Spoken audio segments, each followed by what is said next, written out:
Our second question will be answered first by Very Worshipful Brother Beers. What are your ideas on how to sustain and grow Freemasonry? Masonry in our jurisdiction is, I'm very passionate about it. So mainly my idea for growing Masonry is to engage the brothers in education programs that they can use as frameworks to make their own. So in essence, what I mean by that is really engaging with the material, really engaging with their brothers, bringing about participation. So Masonry is a participatory event. If you want to grow and be a better person, then you've got to be in the game, so to speak. So growing Masonry in our jurisdiction is about getting our existing members to really be part of their lodge, really be passionate about their lodge, really want to make their lodge something special for themselves, and through that they grow and develop. So, thank you. I agree with Very Worshipful Brother Richard here that we need to revitalize our lodges. One of the ways I believe we can do that is for every Mason to mentor our brothers. We need to help them understand what our craft is, help them to understand the business of Masonry, so that they retain that drive, that spirit that brought them to us in the first place. Thank you. In the first place, I believe we need to ensure that we are bringing in good quality individuals that share our values. And once we initiate those brothers and raise them and so forth, we need to engage them on a full-time basis to keep them involved in the fraternity. By ensuring that brothers are engaged and that they're being properly mentored, they're going to stick around, which will then help the fraternity grow. Mentoring, I believe, is key.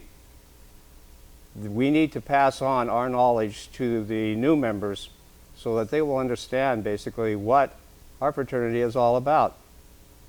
And then to make sure that we keep growing, we need to get those members that are not coming to lodge re-engaged in our lodges so that their knowledge, because most of them are senior citizens that aren't coming to lodge, they can pass on what they know. It's only through proper mentoring, engagement of all of us, are we going to be able to keep our fraternity on a positive scale and growing.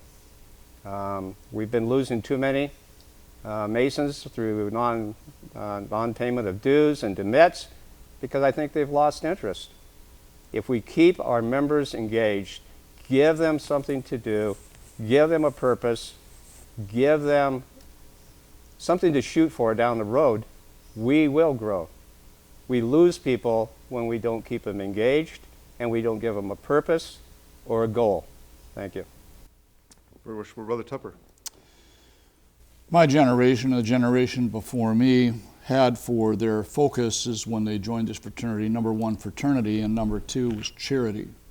The generations of today have, again, number one is fraternity, but number two is no longer charity. It's fallen all the way to number 7. Number 2 is a meaningful experience. Our 6 Steps program that we have incepted here has been in use in a different form, actually, in Michigan for the last 12 years. In 12 years, they have found that out of the Masons that they have brought in through that program, they have maintained membership and participation out of 80% of them for that time in this grand jurisdiction. It's about 23%. So by use of this program, we're hoping to gain better members and members who understand what we are and will continue to participate in our lodges. Growing the lodges, this program is proving to work out. There are lodges that have been using it now in our jurisdiction for almost 2 years. And in those lodges, the people that they are running through this program they're bringing into the lodge are so interested in the way it's being done and the way that they have to wait to join the lodge that they're excited about it and they're telling their friends and their friends are joining. So we're beginning to realize real returns from that program. Once you get them into the lodge, and we have all of our existing membership in here that we have to deal with also, we have to learn to program our lodges to give an experience to not just the young but the old. We have to work right down the middle so that everyone is satisfied in our lodges. We have to work on our educational programs so that we're giving a meaningful education on subjects of Freemasonry, which are the meanings of our working tools: faith, hope, charity, prudence, justice, and those kinds of things.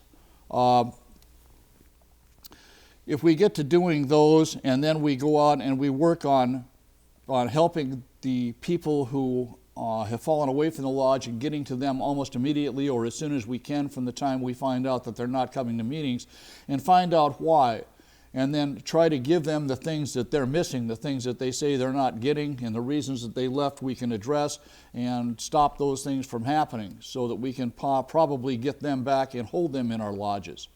We need to watch the things that are happening with the families of our members better than we are. We need to get to know who all of our brothers' families are, and we need to know what they're doing, what they do for a living. We need to know what their economic situations are, if they're falling on hard times or whether times are good, and rejoice with them in the good times and help them in the bad times. It's a fraternalism thing in this fraternity that makes us great. We have to be there for each other, and we have to teach each other, we have to learn from each other. And if we do all of those things, we can't help but be successful. Thank you. Thank you.